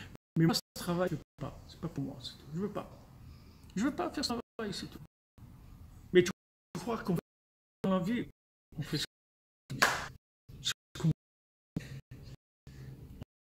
qu'on veut. Il n'y a personne qui va dire « Ouais, mais moi, on m'oblige. » Personne qui t'oblige. Même au cotel, vous voyez, des fois, ils regardent au cotel, ils me laissent pas parce qu'il y a un truc qui sonne, ou des trucs, des fois, il y a des bretelles, ça sonne et tout. Ils me disent « Ah, tu peux pas rentrer. » Mais je dis, regarde mon ami, regarde d'où tu es. Tu es devant le cotel, en train d'empêcher un juif de rentrer prier au cotel. Est-ce que tu es conscient de ce que tu fais là? Il me dit, ouais, mais c'est pas vrai. Il dit, moi je travaille. Je dis, non, mon ami, ce travail-là, c'est toi qui l'as choisi. Et si tu veux pas, tu vas voir tout de suite le patron, tu dis, moi, j'empêcherai jamais un juif de rentrer au cotel. Donc voilà, je démissionne, c'est tout. Je veux pas faire ça, c'est tout. Tu es libre. Tu peux pas dire, je suis obligé. Il n'y a personne qui t'oblige. C'est pas vrai. Tu as des choix. Tu as des choix dans ta vie. Ces choix-là, ils vont t'aider vers la construction de toi-même. Et si maintenant tu ne choisis pas ce qu'il faut, alors tu vas te perdre. Tu vas devenir esclave d'autres systèmes et tu vas fonctionner de mensonge. Maintenant, il va se présenter à toi des épreuves. Dans ces épreuves, il faut que tu choisisses ce qui est vrai à tes yeux pour l'instant, à ton niveau. Il faut que tu sois vrai avec toi-même. Peu importe où tu te trouves. C'est important que ton idéal, ça soit jouer au basket, que ce soit de n'importe quoi, ça n'a aucune importance. Tout ce qui est dans le monde, ça amène à... Il faut être honnête et droit et sincère et chercher, c'est tout. Mais n'importe où on se trouve, on vient vers Hachem. Hachem est en galoute pour qu'on revienne vers Eretz Israël, pour qu'on revienne vers nous-mêmes, pour qu'on revienne vers les tzadikim. Maintenant, il ne faut pas se perdre, c'est tout. Il ne faut pas se perdre, c'est-à-dire il ne faut pas se vendre. Il faut rester nous-mêmes, c'est tout. Dis-moi, moi c'est comme ça, c'est tout. Moi, je ne bouge pas de là. C'est-à-dire, moi, je ne vais pas perdre mon galoute. Moi, je suis venu pour gagner, je ne suis pas venu pour perdre. Je suis venu pour enrichir ma conscience, pour perdre ma conscience.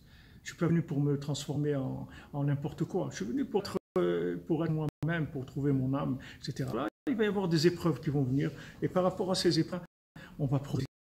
Donc, là, quand Abraham Avinu l'a voulu être conscient de la valeur d'Eretz Israël, Hachem lui dit, voilà la facture. C'est 400 ans d'exil. 400 ans d'exil. Tu tiens, tu seras conscient ce que c'est Israël. Tu ne tiens pas, tu ne seras pas conscient. Donc on n'a pas tenu, un petit peu, mais pas la moitié presque. Ok, Hachem nous a étalé ça sur tout le temps là où on est, dans tous les pays où on se trouve. Maintenant, chacune là où on se trouve, c'est par rapport aux éléments de conscience qu'il doit récupérer. Quand c'est terminé, il s'en va. Soit dans un autre pays de la galoute, soit en Eretz Israël.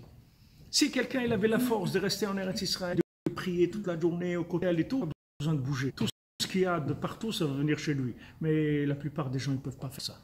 Donc chacun, il est obligé d'aller dans un endroit et d'attendre quand il a fini de prendre conscience de la vérité qu'il a en lui, de son âme, etc. Après, il va aller soit dans un autre poste de travail, toujours en galoute, soit en Eretz Israël. Comme vous voyez qu'on quittait l'Afrique du Nord et tout, à un moment, c'est terminé. On avait terminé à récupérer. On avait récupéré, on est parti. Il y en a qui sont partis directement en Israël, il y en a qui étaient en France, qui étaient au Canada, qui étaient en Amérique, il y en a... Chacun, mais sachez que tous les endroits où on va, on récupère des éléments de nous-mêmes, qui sont notre conscience.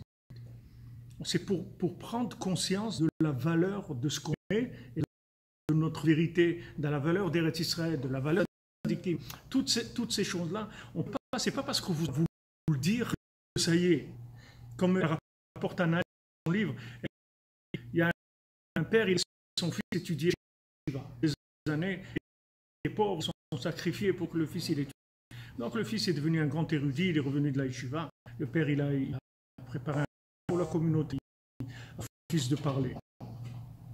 Son fils il parle, il dit Bereshit Elokim voilà son oh comment créer le ciel et la terre. C'est tout ce qu'on discours. Alors le père était tout comme il réunit tous les gens pour présenter son fils qui est un grand érudit et tout, c'est ça.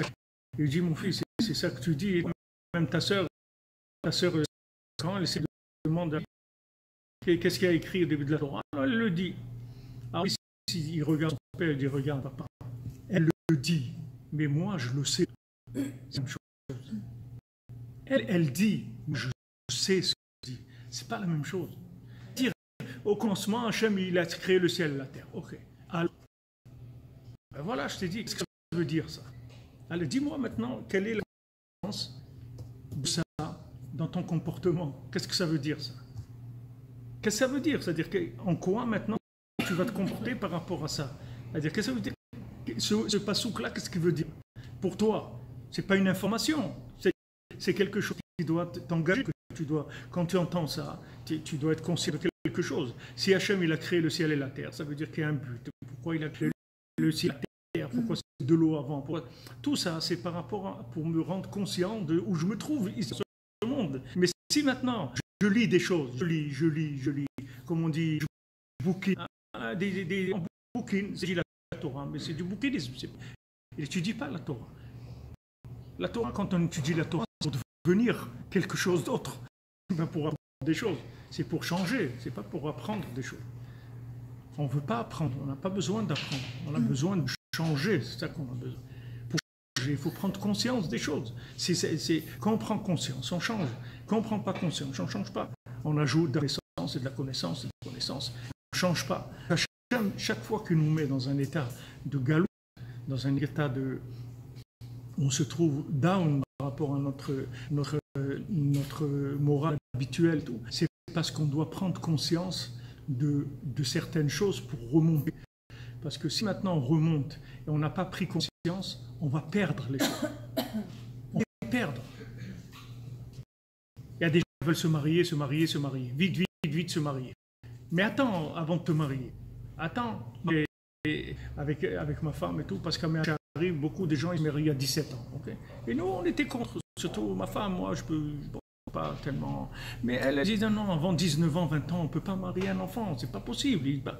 Ils savent rien, c'est pas des petits-enfants, ils sont pas. Même comme ça, déjà, je voyais des fois, c'était rigolo, comment ils venaient avec sa femme, ils étaient par terre à la maison, ils jouaient avec les trucs, là, les carrés, là, les petits carrés. Avec ça, ils jouent avec ces trucs-là. Regarde, ils ont 20 ans tous les deux. C'est 20 ans des religieux qui ne sont jamais sortis, ils n'ont rien vu de ce monde. C'est des petits-enfants, c'est tout. Maintenant, tu vas les marier à 17 ans. Et si un mec se lève et dit bon, elle m'énerve, elle m'embête et tout, et les trucs, allez, je m'en vais, c'est tout. C'est rien, le pauvre, il n'est pas conscient. Donc, c'est bien de vouloir des choses. Mais si on n'est pas conscient, on ne les apprécie pas, et on ne les garde pas. On ne les garde pas, les choses. Elles ne restent pas, les choses. Pourquoi elles ne restent pas? Parce qu'elles n'est pas consciente de ce que ça vaut. Ma grand-mère, elle est à Shalom, qui a connu ma femme, elle a connu mon fils aussi, et de 3 mois. Toujours, elle me disait, ta femme, c'est le diamant de ta vie, c'est ce qu'il y a de plus précieux au monde. Ce qu'il y a de... Vous voyez qu'ils avaient des paroles, une conscience de la valeur des choses, une conscience de la valeur des choses. La valeur, comment ils... Je ne sais pas, n'importe quoi, je voyais ma avec le recul. Par exemple, elle vous fait un café. Mais quand on prend le verre et comment on verse l'eau, c'est pas comme moi. Je vois que c'est pas comme moi. C'est-à-dire quand on prend un verre, c'est pas, il a une valeur dans sa main. Il vaut quelque chose. Nous, regardez où on boit, regardez où on mange, regardez les nappes qu'on a. Regardez, on vit qu'à des trucs jetables. À la fin, nous-mêmes, on croit qu'on est jetable. Vous comprenez? Nous-mêmes, après, même les ils deviennent jetables après. Il dit, bon, allez, je change et tout m'énerve celui-là. Mais il n'y a rien alors, c'est-à-dire il n'y a plus de valeur, il n'y a plus rien. C'est-à-dire on se marie avec celui-là, ou celui-là, ou un autre, ou on ne se marie pas, ou on se marie avec une autre femme, ou avec n'importe. C'est-à-dire il n'y a plus rien. Il n'y a plus rien qui veut rien dire, quoi. C'est-à-dire il n'y a plus rien. Il n'y a plus de rien. Ma grand-mère à la Chalon, j'allais à Dimona, elle habitait. Ma grand-mère me fait un café. Quand vous buvez ce café, c'est comme si vous prenez une dose de la cocaïne. C'est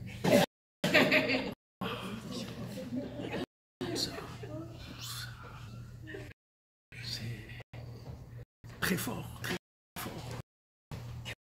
Plein d'amour, plein de cœur, extraordinaire. Une fois quelqu'un comme moi, je mangeais à Rochelle. Il m'a donné un goût. Quand j'ai goûté, je lui dis là. Il m'a dit oui. Il m'a dit comment tu sais? Ça, c'est des goûts qui n'existent plus. Ça, c'est que génération. Aujourd'hui, quelqu'un ne peut pas mettre un goût comme ça dans du manger. Ça existe. On va aller où? Il n'y a plus des gens qui ont un cœur qui peut faire des choses comme ça. D'abord, ils n'ont pas la patience. Elle va passer trop pour faire ça dans la pas fou, non, que j'ai que ça. Mais pas que c'est vous, c'est un bon bateau. C'est des manger, ça vous des choses qui sont. Les gens pas ça, ils croient manger. C'est non que le monde que tu manges, qui a été préparé à la maison, ou le que tu vas acheter au supermarché et surgelé, c'est la même. Alors surtout ne prépare jamais à manger, parce que c'est de la perte de temps, ça c'est sûr. Mais si tu sais que le manger dehors, c'est du manger mort, et pas que mort, il peut être investi avec des cafards et des trucs. Je ne parle pas des cafards vivants, mais des cafards qui rendent coffres, quoi. Cafards, des trucs qui donnent le cafard, si vous voulez. C'est-à-dire des choses qui font du mal, parce que les gens qui font ces trucs-là, ils n'ont pas de cœur du tout, ils travaillent, ils ont envie de rentrer chez eux, ils font ça n'importe comment, ils n'ont rien à faire. Une maman qui veut le manger, elle met son cœur, elle met son amour dedans. Qu'avec ça, elle construit son foyer, elle n'a pas besoin d'autre chose. Il n'y a pas parler. Une maman qui fait le manger à la maison, elle n'a même pas besoin de parler avec son mari et ses enfants. Dans le manger, elle met tout ce qu'il y a. Mais les gens ne font pas ça parce qu'ils sont inconscients de ce que c'est la nourriture. Aujourd'hui, fast-food, allez, mange, mets dedans ce qu'il faut pour que ça marche et c'est tout. Comme de l'essence d'une voiture et c'est tout. Mais on continue. Qu'est-ce qu'on a mis? Qu'est-ce qu'on a donné? Il n'y a pas de conscience des choses. Il n'y a pas de conscience. On perd la conscience et on devient fou après. Quand quelqu'un mange que des pizzas et dog et trucs, devient taré complètement. Il devient complètement fou. Après, il fait n'importe quoi. Après, les choses, elles n'ont pas de valeur. Il n'y a pas de shmira, on ne garde pas les choses. On va, comment des gens se marient et un an après, ils se marient toi. Et alors, des fois, j'entends des gens parler et ils disent, toi, moi, c'est la 4e fois. Et toi, tu as 3 fois. C'est-à-dire, nous, on est un peu de l'ancienne, on est fou de l'ancienne génération, mais on est quand même de l'ancienne génération. Quand on voit comme ça, c'est qu'ils sont pris à la légère. C'est très. C'est comme quelqu'un qui a pris un verre jetable. C'est rien, c'est rien. Mais attends, mais quelqu'un, il a 3 fois des enfants. Ils vont grandir, ces enfants. Quand tu vas aller au mariage de celui-là, alors il va venir et l'autre, et celui-là, et ce truc. Et les enfants de celui-là, et de l'autre, et de ça. Mais après, comment on vit dans ce monde avec vous voyez qu'ils ont rendu les gens fous complètement parce qu'il y a de valeur. Les choses n'ont pas de valeur. Il y a d'inconscience par rapport aux choses. Alors les gens, ils sont pas, ils font n'importe quoi. Ça s'appelle diminution de la vie. C'est ça qui s'appelle diminution de la vie.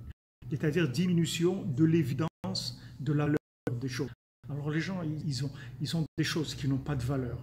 C'est normal qu'ils les laissent partir ou les laissent se détruire parce que ça n'a pas de valeur. Quelqu'un, je peux vous dire, une épouse, elle n'a jamais été un mariage, jamais été un bar mitzvah, jamais un enfant à nous, il a été gardé par quelqu'un d'autre que ma femme. Jamais. Jamais confier son enfant à quelqu'un. Jamais. Nos enfants, jusqu'à même son mari, quand on part, il faut téléphoner toi et toi, et s'il lui manque quelque chose, celui-là, et puis chez les trucs, et ça, et ce lien-là, c'est parce qu'une valeur, l'enfant est par sa mère est s'occupe de lui, force intérieure. Ça le place dans un truc. Et vous croyez qu'un enfant, il est un idiot, un enfant intelligent adulte. C'est petit, c'est important, c'est tout. Mais après, il est bête. Il n'est pas bête du tout. Un enfant, il sait exactement ce qui se passe. Un enfant, quand vous le prenez chez quelqu'un, il sait exactement ce que ça veut dire. C'est-à-dire, il commence des problèmes. Il comprend qu'en fait, il ne vaut rien du tout. Ils sont capables. Lui, il croyait qu'il a attendu pendant 9 mois et trucs.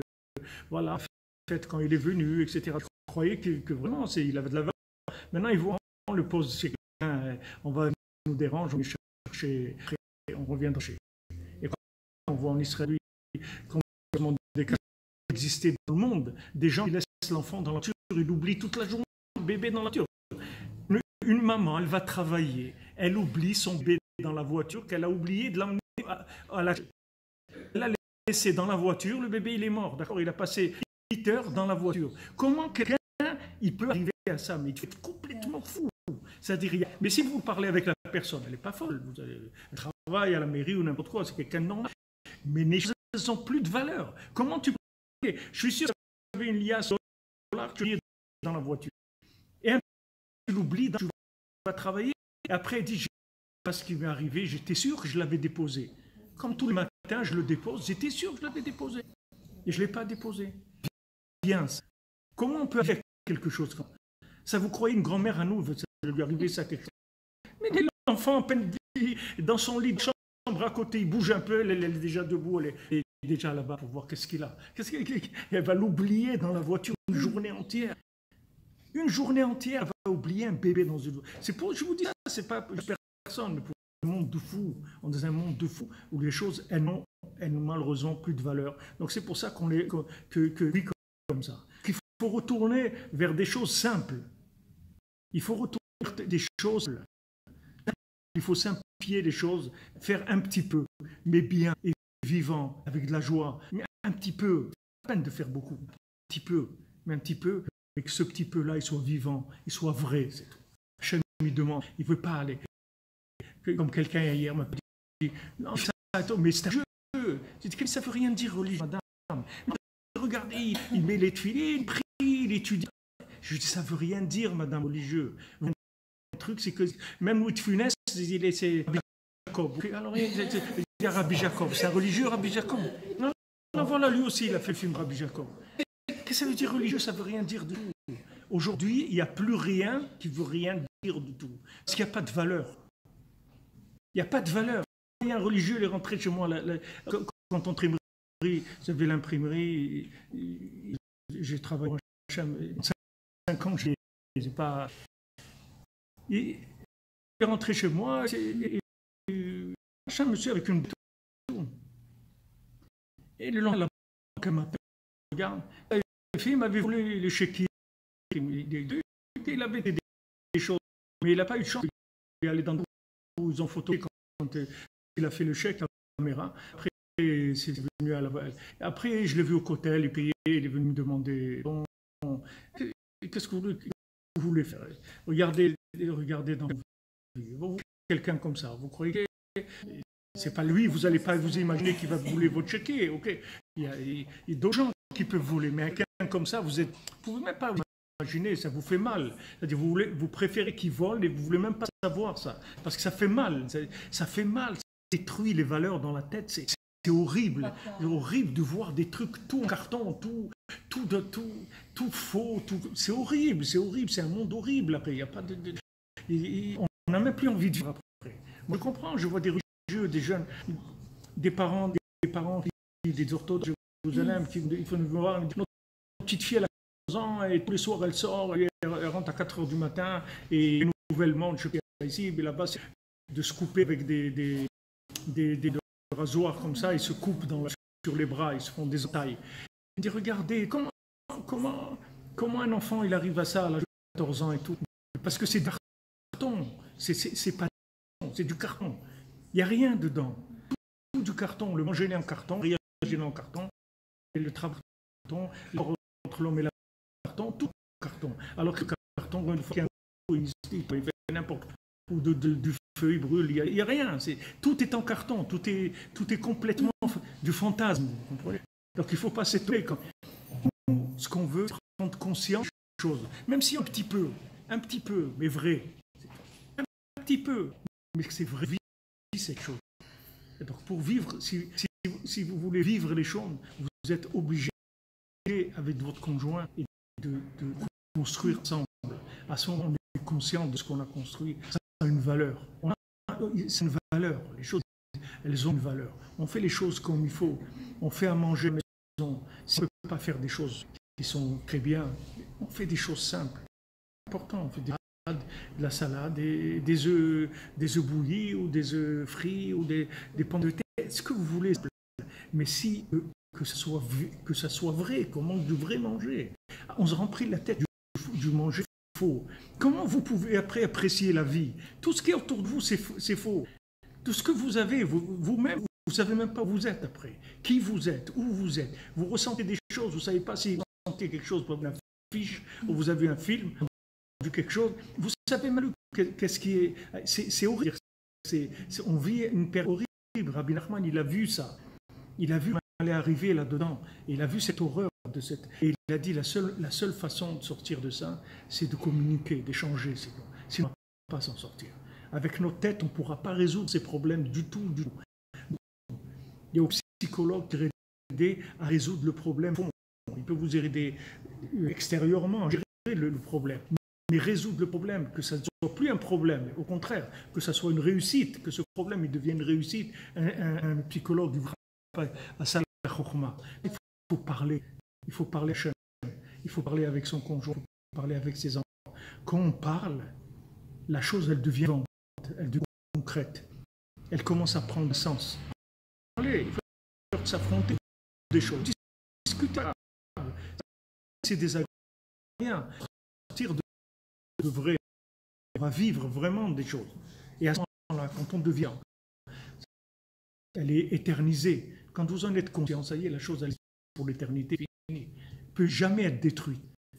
Tandis que quand vous créez des individus en carton, ils n'ont pas de... Moi, j'ai des gens sur Internet, ils m'envoient des messages, des ravis frères, sachez que vous ne faites pas le cours un jour, moi je me suicide. Il faut que vous ayez la responsabilité, sachez, vous êtes responsable. Un jour, vous faites pas, moi je me suicide. Alors, je me dis, oh, mais tu n'as pas fait aujourd'hui, tout non, je fais un autre, je fais un truc. C'est-à-dire, c'est une responsabilité parce que ces gens-là, ils vivent avec une tentaoxyde. S'ils n'entendent pas tout le jour quelque chose leur donne vivre, ils n'ont pas envie de vivre. Non, je comprends. Mais manger, c'est rien ça. Il y a de quoi ça. Le manger, il est en carton, la famille est en carton, tout est en carton. Vite tout ça. C'est rien du tout. Ça n'a aucune valeur. Ça n'a aucune valeur, ça ne donne pas envie de vivre du tout. Alors les gens sont parlés de la Torah, les trucs et tout. La base, déjà, ils n'ont pas. Il n'a pas envie de vivre, lui parler de la Torah. Déjà qu'il a envie de vivre, qu'il comprenne que la vie, ça a une valeur extraordinaire. Des vivants, c'est très beau. On peut faire plein de choses. Déjà que ça a une valeur. Mais quand c'est trop, il n'y a rien. Alors Rabbi Nachman, il dit, voilà, on rentre dans le monde de l'imaginaire. Ce monde va devenir imaginaire. Que des choses. Et dans cet imaginaire, la chose qui va venir, c'est des rapports de confiance grâce au dialogue. Ce dialogue-là, le fait qu'on dialogue tout le temps, on accepte de s'asseoir, de discuter, le temps de discuter, ça va construire une confiance, une existence mutuelle. Si vous voulez, un moment, vous vous rendez compte que vous existez, parce que les autres, ils vous disent que vous existez. C'est pas parce que vous êtes pas conscient que vous existez. Mais quand l'autre va vous parler comme quelqu'un qui existe, vous allez prendre conscience que vous existez. Et ça vaut le goût de la vie. Vous avez envie de créer et de construire et de faire des choses. C'est pour ça que Rabbi Nachman dit que de faire que des compliments, que de dire des choses bien à l'autre, même si c'est pas vrai, c'est pas important. Ça n'a pas besoin d'être vrai. On cherche, c'est pas la vérité du jugement, c'est-à-dire de la parole. Ce qu'on l'effet musical, si vous voulez, de la parole. C'est ça qu'on cherche. Quand quelqu'un il entend un compliment, c'est bien, tu as pensé à moi, tu as acheté ça. Même si c'est pas vrai, pas grave. Le fait qu'on a dit ça, on a créé un lien. Ce lien-là, ça donne envie de vivre. C'est ça qui donne envie de vivre. C'est pas autre chose. Des gens qui ont réussi, tout ce que vous voulez, ils n'ont pas envie de vivre. Regardez tous ces artistes, tout ça. Ils n'ont pas envie de vivre. Combien ils se détruisent par la drogue, tout, ils détruisent tout. Parce qu'ils n'ont pas envie de vivre. Pourtant, ils représentent la réussite de ce que beaucoup de gens ils auraient. Mais ils ne savent pas que si quelqu'un il arrive là-bas, il ne sait pas ce que ça veut dire. Il croit que c'est réussite parce qu'il est dehors, il n'est pas conscient de ce que ça veut dire. Mais s'il devient conscient, il va voir que ce n'est pas une réussite du tout, c'est une destruction totale. J'avais lu un article de la secrétaire des Beatles. Il y a une secrétaire des Beatles qui a commencé avec eux depuis la première fois où ils ont joué à Londres dans une petite salle. Et elle est restée tout le temps jusqu'à même qu'ils se partent. Elle est restée d'années. Et en fin de compte, elle leur dit à la fin, elle dit, qu'est-ce que vous avez fait de votre vie? Regardez comment vous étiez mignons quand vous étiez jeunes, vous étiez des gens sincères, vous étiez des gens qui aimaient la vie, qui rigolaient. Regardez maintenant, celui-là, il est mort de ça, l'autre, il a fait ça. Qu'est-ce que vous avez eu avec tout ça? Et elle finit comme ça. Tu vois une dame à Londres, une vieille dame comme ça, elle a fait tout un reportage, c'est-à-dire sur sa vie en tant que secrétaire des Beatles. Et au début, elle dit comment il était tellement honnête, ils envoyaient des petits morceaux de t-shirt de chaque Beatles à chacun et recevaient au début 1000 lettres par jour, après 10 000 lettres, après 1000 lettres, après plus, c'était énorme. Mais dit, sauf, qu'est-ce que vous avez fait de votre vie? C'est pas une religieuse ni rien, c'est une femme, mais simplement, tu aurais une vie simple, tu aurais fini maintenant. Simplement, tu as été dans des trucs, dans des drogues, des maladies, des trucs, etc. Parce que tu es arrivé dans des mondes où il n'y a plus de rapport avec la réalité. Donc, il ne reste quoi que de la destruction, c'est tout. Simple, Rabbi Nachman, il dit, simple, simplifie. La vie, elle est dans la simplicité. Simplifie tout. Pas dire que vous pouvez avoir des choses, vous pouvez avoir 5 voitures, c'est simple. Simple. Pas des trucs avec des fantasmes. Simple, simplifier tout. Manger simple, mais vrai. Mais simple, c'est tout. Pas de choses compliquées, qu'il n'y a rien dedans. Il y a du vide à l'intérieur. Après, vous créez des gens. C'est incroyable. Vous voyez des gens ça n'a aucune valeur pour la vie. Ça n'a aucune valeur, ça fait peur. Ça fait peur que l'attachement à la vie, c'est un instinct. C'est un instinct. L'instinct de vie, c'est quelque chose qu'Hachem il a mis dans la personne. Même ça, les gens, ils le perdent. Il n'y a rien de concret, de réel. Moi, ce que je voulais vous dire, il y a, peut-être qu'on parle, il y a encore plusieurs volets dans ça. Mais la responsabilité, comme on dit, de parler de ce que c'est une épouse Breslev. Une épouse Breslev, comme l'a dit Breslev, ça veut dire lève un cœur de pierre. Je vais vous enlever le cœur de pierre, un cœur de chair, ça veut dire c'est une épouse qui a joué le rôle d'elle. Et si c'est le rôle désagréable, on est obligé de le jouer parce que c'est l'avenir, la réalité de notre foyer. On est obligé de ça dans le foyer, même si le mari laisse pas de place, il faut faire place. On est obligé pour le bien du foyer.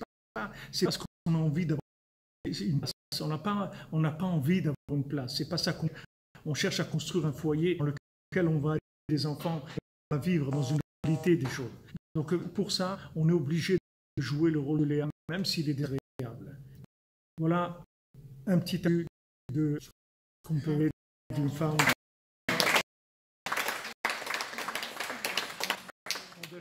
Merci pour votre patience, votre écoute.